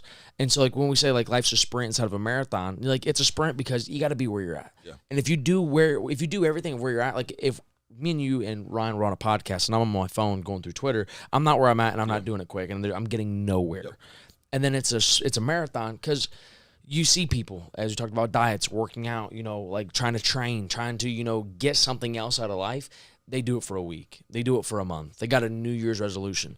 And you've got to do it forever. Yeah. Like, when I think of goals, I don't think of goals in days, months, weeks, you know, anything like that. I think in decades. You got tasks, and then there's goals. I got like, hey, you know what? Like, when I'm 32, what is my life going to look like? And, like, what are some of the things I can look back in a decade? And I'm 32. But, like, that's what I want to think about is I want to think about the decades. Yeah. Because I can get caught up. You know, I told, you know, Sean and everybody this morning, I was like, hey, like, I wanted to be one step behind Andy within 5 years of being in the company. I've been here 2.5, almost 3 years, and I feel like I'm, you know, 1, maybe 2 steps behind of where he's at when it comes to the actual actions that are happening inside the company. And I was like, guys, listen, like, when you're around greatness, your goals get to shrink up a little bit, the time in between, but you've got to actually, like, know what you want to do and then go do it. And then the last little bit, and the finish line always moves, the second that any of us arrive at where we're at, the second we arrive is the second that we're all done. The only time I'm going to arrive is when I arrive in the casket, and I arrive to where I'm getting dropped. Yep. That's the only time they'll say, "Oh, Jacob's arrived," because I don't ever want to sit there and lean back and go, "We've arrived, we've made it," because that's death. Yeah, and so I associate arriving as in, like, hey, this is where they're going to put that 6-foot hole. Jacob's arriving here this afternoon. Yeah. And that's it. I had one arrival conversation with Dana. I remember it specifically, right? And I think that, like, the book, The Gap and the Gain, taught me a lot because I'm tormented by progress, right? So progress, like, it almost leaves me never happy, which is dangerous. So I need to, like, renegotiate my relationship with progress. But I think the year was, like, 2000. I don't remember the year. But she had, like, just been on the cover of some great magazine back when magazines existed. And then she had just won Olympia. We had this amazing house. and I just did a remix with Busta Rhymes, and I was starting I was the placement in Southpaw. Yeah, dude, we watched that movie on the plane. We watched that on the plane, and I was like, hey Ryan, fun fact. I was like, Rob Bailey's song is the opening to the movie. And he was like, what? And so we literally, I was like last week. I paid the whatever it was for the Wi-Fi, and then I paid the whatever it was to have the movie on Amazon Prime, and I was like, dude, watch this. Yeah. Just so I can just prove a point. Yeah. Like it was like $20, and I was like, dude, I don't give a shit. Like this is what we're gonna focus on. And we watched that movie on the plane. I love it. Great movie. And I remember the first time I heard Busta's like his verse on it, and I went inside and I was like, Dave, we're there. Like we fucking did it. And she was like, yeah, like this is everything. We owned a 40-acre mountain. I mean, not a mountain, a Pennsylvania hill, I guess. Yeah. But like gated, like fucking 4 911s in the garage, like just fucking everything, right? And I was like, yo, we fucking made it. But then the next thing was like, what do we do now? Like, Now it what? was like, What's next? It was like it made like 20 seconds of like, we're really here. Like, let's go. If we did this, where can we go next? And we just like same thing, kept sprinting. I do think it's important to take those check-ins and appreciate, but like it's that healthy balance between appreciating like where you're at, like what's going on, and then like realizing like, ooh, and we're still moving, right? It's that arrival when you stop and you're like, I'm done. Oof, gross. Like, I'm good. Yeah. I've made it. Yeah, margaritas on the beach for us. Oh my god, dude. It's just because they don't like life. Yeah. That's all it is. It's because you're like, well, I can't wait till this is over. Yeah. Yeah, I don't want that kind of life. Exactly. I can't wait till this is over. Yeah. That is How long the you been doing best that way for? to 20 describe it. years? Ugh. Yeah, no. Like what every single time somebody's like, man, I just want to have margaritas on the beach. I'm like, let me ask you a question. How many margaritas deep and days on the beach and sun up to sunsets are you gonna watch and then go, fuck, I want to see something else? Yeah. Yeah. Like you give me a week. Like you give me like when we go to Mexico as a team, you give me a week in Mexico. On like day 5, I am. Day 2. Day 3 for But me. the thing is that intentional, because I battle with that a lot, because like I wake up in the morning, oh, I got to go to the gym. Yep. Oh, I got to get to work. Oh, I got to Yeah. the Zoom call. And but a lot of times, especially recently, I've been slowing down. Like right now, like this, like before this podcast, I was doing a bunch of stuff and I got Zoom calls and I'm thinking, I'm like, hold on. Yeah. I'm in this podcast. This might be the only time we ever get to sit down with Rob and talk to him for an hour. Like I really want to like get as much info as possible. Or if I'm out on the lake with my daughter on a Sunday, I'm there. I'm just doing that, and that's all that matters. Or if I'm closing a deal for that 10 minutes, I'm talking to that customer and I'm just listening to them and helping them. That's it. And before, I would just always be thinking about this, that, the third. But now it's just, hey, intentional. This is the moment, whether it's something really, really special and like making money, or if it's just a moment, or if it's with my daughter, or if it's with Rob or with Jacob or whatever, I'm going to take this in and just enjoy it and just live it. One thing that me and Ryan, I'd say, for a young age, I'd say one thing that we've mastered is, the act of not being double-minded. Like when you're at work, you're thinking about home. When you're at home, you're thinking about work because you're just not putting in the work of where you're at. Yeah. And, when we first started going on the road, it'd be like day 2, of like the training. Like we just get back to the hotel, like we're exhausted and we've got one more day to go. And I'd be like, man, dude, I can't wait to be back at the Lions Den. And Ryan checked me, be like, bro, we're here. You're not going to be at the Lions Den tomorrow. Yeah. And then there'd be times where, we're out and about, doing something. Ryan would be like, man, dude, I just want to be here, or I just want to be, back at the Lions Den with the team. And bro, hey, stop. We're here. We're not there. No matter what happens, we've still got tomorrow, and then the day after we'll be there. How about we focus what's going on tonight, tomorrow, and then when we get to the Lions Den, let's think back to this moment and say we fucking did it. Yeah. Like we did the thing. I love that. We dominated it. And that's why, like, me and him, we run a sales team together. Yep. That's why we run a podcast together. Yep. That's why we travel across the country together and train sales teams together, is because, like, I'll go in and I'll do, just to be realistic, probably 80% of the teaching and speaking. And then Ryan will come in for that 20%. And that 20%, I'm more grateful for the 20% than my 80% because that's where Ryan stops me, drops something that's really valuable, and everybody in the room goes, number one, this guy speaks. That's crazy. But what they see is that there's like that next wave of like the information that Ryan hits them with that gives me a chance to sit back and go, that was actually a really damn good point. Yeah. And now I'm going to speak for another 30 minutes on what he just said because like we just work so well. And Yeah, like-minded individuals is really important. Which huge. when we It's first who you're around. when we first got here to Lions Den, I think me and Ryan were probably the least likely candidates to like actually get close. Yeah. Because like, look at me, I'm 5'9", he's 6'6". I was 100 and maybe 20 pounds. You know, I was 117 when I joined the company. Ryan was, how much were you? Like, you're like 200. Well, I mean, I was like, I'd been big. I was like in my, like getting in shape, like David Goggins, like running and shit like that. You know what I Yeah, mean? he was on his Goggins kick. Yeah. But like, and it was one of those deals where it was the most odd thing that happened is that one day we're like, hey dude, like why don't we just like get after it together? Yeah. Like I you know, obviously like, you know, like, hey Ryan, you're a big guy, I'm a small guy. Hey, I'm a little bit better at, you know, filleting a sales team. Mhm. And you know, you can come in and, you know, really like kind of pull me back if I'm going too hard, or you can push me forward if I'm not going hard enough. Like you can be a judge of the character of what's going on. Dope. And then we can run a podcast together. Well, it's always the short guys that are good at, you know, talking shit and Well, you know what I mean? Because they just have to. You know, I'm big. I don't got to say anything. I can just slap you around a little bit. You know what I mean? We're good to go. I can just pick you up and, you know, hey, buddy. Start curling. But like it's insanity. Like when we think about the way all the events in life just transpire, like it's Beautiful, man. Dude, it's Beautiful. Not only is it beautiful, it's mind-boggling. Like just sitting here and thinking like, okay, let's go back a couple years. Let's go back 5 years. Let's go back 10 years. Let's go back 15 years. Like let's go back to all those times in our life and just be like, the fact that we made the right decision every single time, which it might have been the wrong one at the time, but the deal is we're all here. Yeah. Everybody in this room is successful. Everybody in the room is either, you know, on their next level and like attacking it. And it's absolute insanity. And it's still hard for me to wrap my mind around that literally less than 3 years ago, walking in the Lion's Den and like hearing the music. Like I just keep on going back to it because like that's the thing where I'm like, what in the world? Well, it just makes you believe that, I mean, anything's possible. Like, at this literally- point, I don't It even is. like know anymore. Like- I know less now than I did. Yeah. You know what I mean? Like, I'm like, okay. we talked about that yesterday. We're driving. Me and Ryan were like, dude, it feels like I know less now than I did like 2 years ago. Yeah. Which 2 years ago, I didn't know nothing.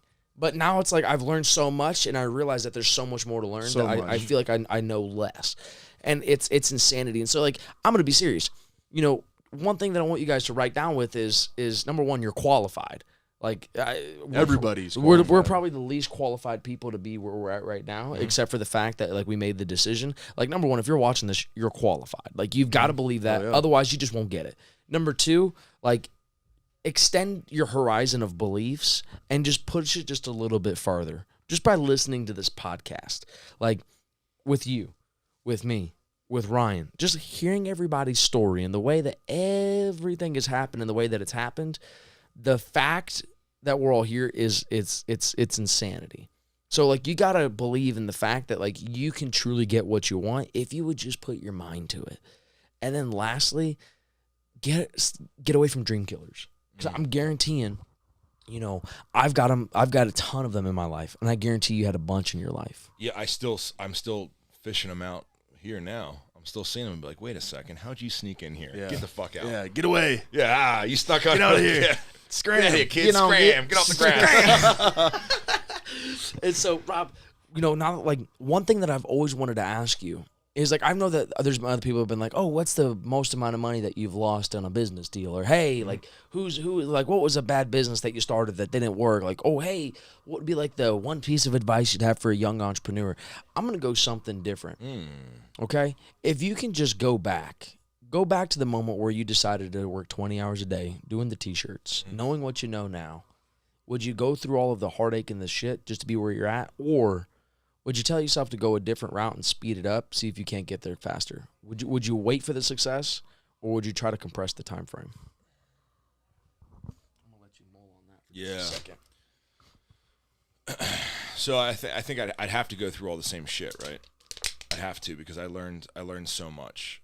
I mean, even things that probably mistakes I made, like I think so. My first business partner, right?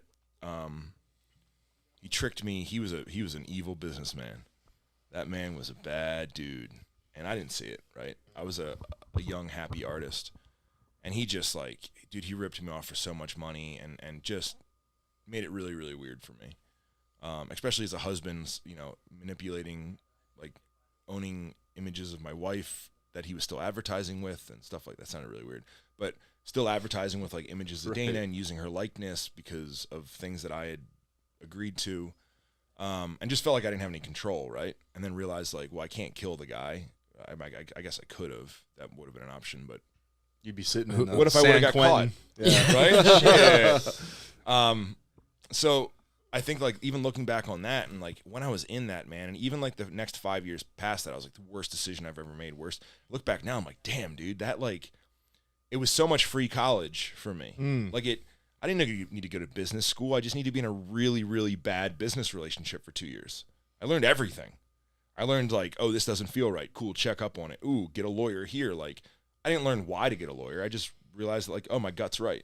And I think that there's so many things like that that I've learned just by taking like really aggressive, messy action that I wouldn't change. I have been thinking about like, would I change one thing? And I think I would have just, I told Chris this the other day because he was getting married. I was like, I would have just cut out half an hour. I would have told my wife like, no, we're doing half an hour a day. We're like, fuck the phones, fuck printing, fuck business.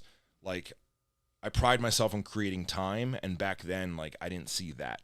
I would have just been like, no, half an hour a day, we're gonna hang out. Yeah, 'cause half an hour is not that much. We waste half an hour here and there. Like, I should have been sharper there with that. That's the only thing that, like, my only really big regret is not just saying like, no, we're gonna do fucking 7 to 7:30 every day.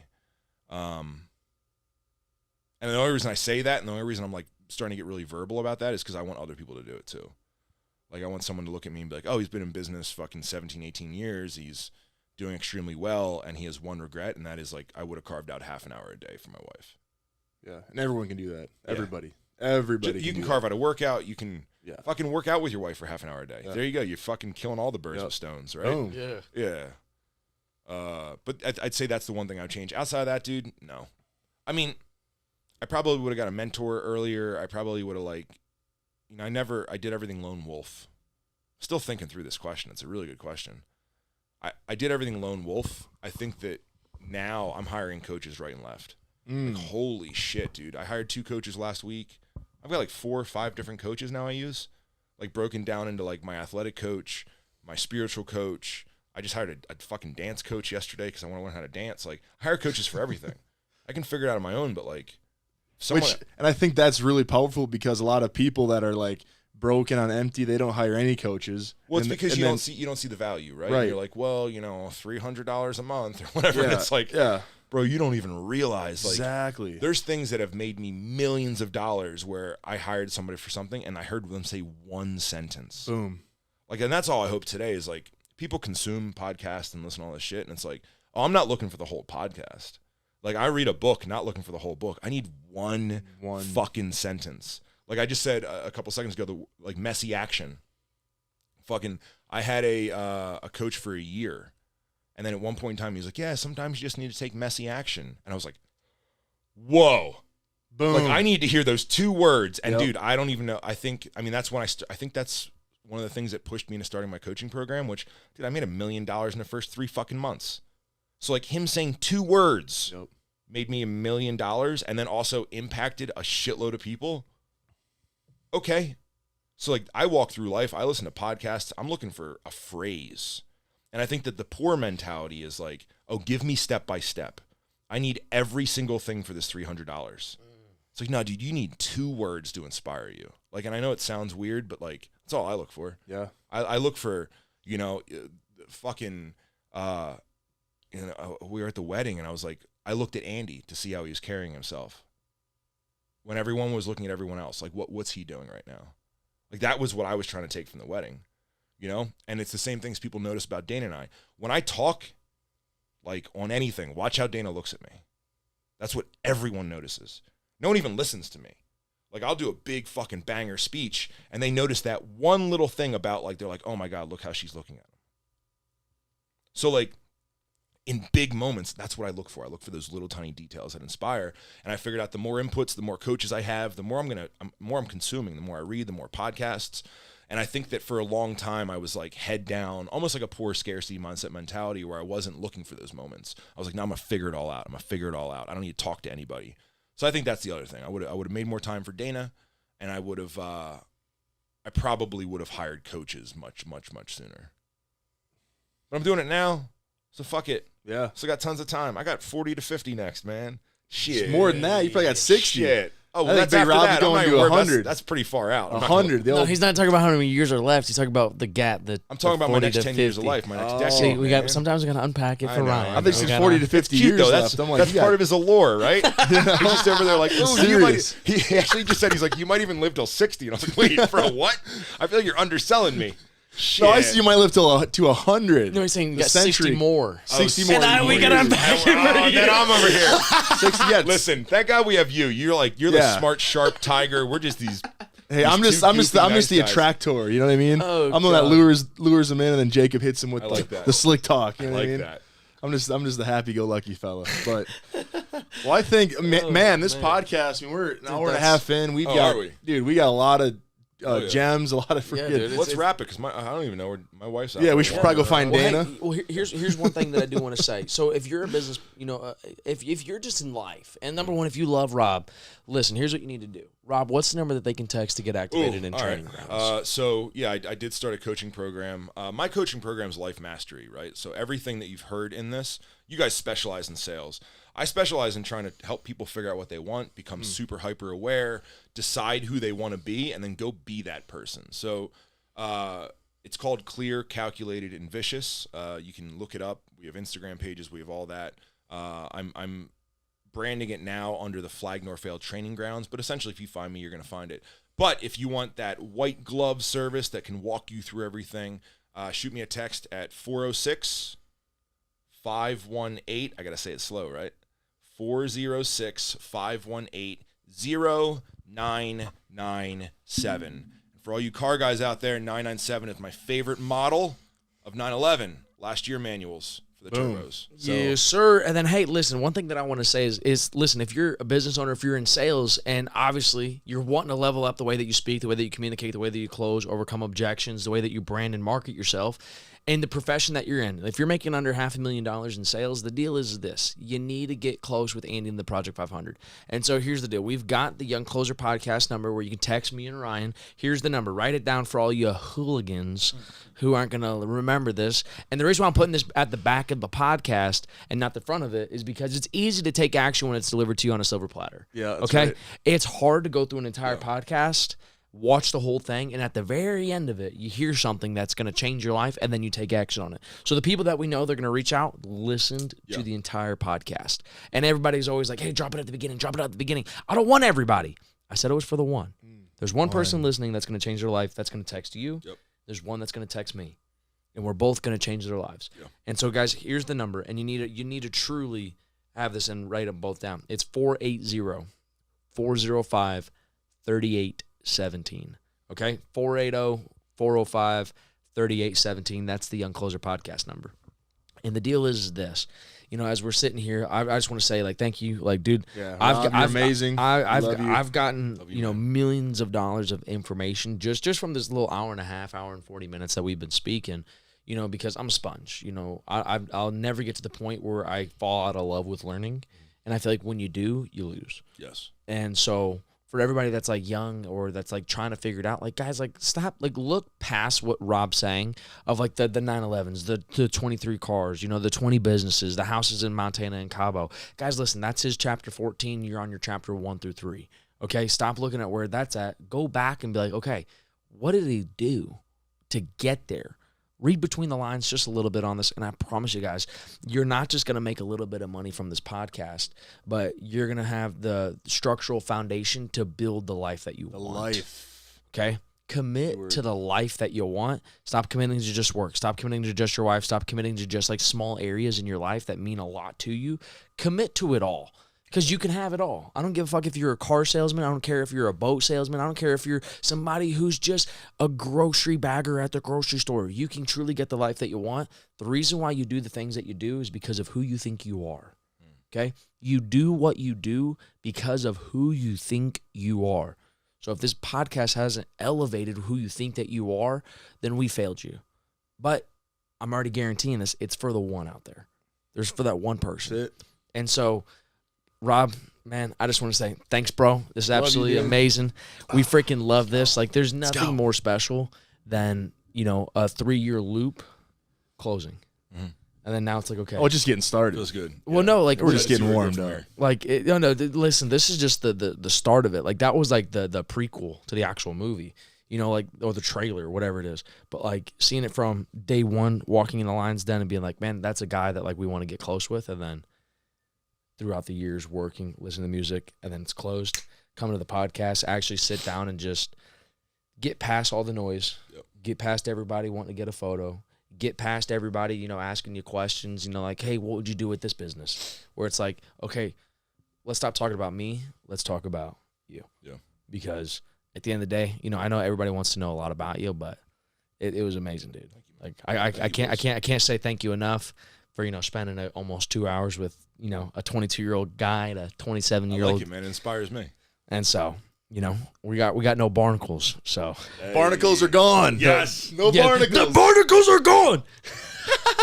So, hey guys, I appreciate every single person for listening. Number one, follow Rob on Instagram at Kill Rob Bailey. You know, follow him on Clear, Calculated, and Vicious. If you don't listen, you just don't like winning. I'm sorry. It's okay. I get it. You don't like to win. No problem. This probably wasn't a podcast for them. They're not going to like it. They're going to leave. They're gone by now. Oh, dude, yeah, I hope to God they're gone. Because then you don't need them following. They're probably doing something really important right now, too. Probably. Oh, yeah. Something so important that, you know, you just don't want to change your life. No problem. Follow Ryan at Official Ryan Rasmussen. Follow me at The Real Young Closer. Guys, I appreciate every single person for tuning into the podcast. This is an episode that means a lot to me. That means a lot to Ryan. Yeah. Like, this episode wasn't for you guys. This episode was actually for me. Like, Sneaky. no, seriously. And they get the chance to experience it because, like, I have genuine, you know, like, authenticity of, like, wanting to know more. Yeah. Because, like, I can't just DM you when I want, or back then I couldn't just. Can now. Yeah. Well, I can now, you know, and now one of these, maybe one of these days Now I'll be I come to you and I'm like, yo, bro, where do I get suits at? See, maybe one of these days I could just text you like, Rob, what's up, big dog? You know? Yeah, we'll get Just it. give you my number, 406-518-0997. Boom. Shoot me a text. Yeah, I'm gonna have to go back and re-listen now. Let's go. Hey, rock and roll, guys. Love you Love guys. you guys to death. Ow! I like getting money, I got time to get it. Target on me, so my car's a tinted. Dancing with the devil, I don't bargain with it. Bobbing in the dash, and the stick is with it. And I hit the 4-5 on the west side.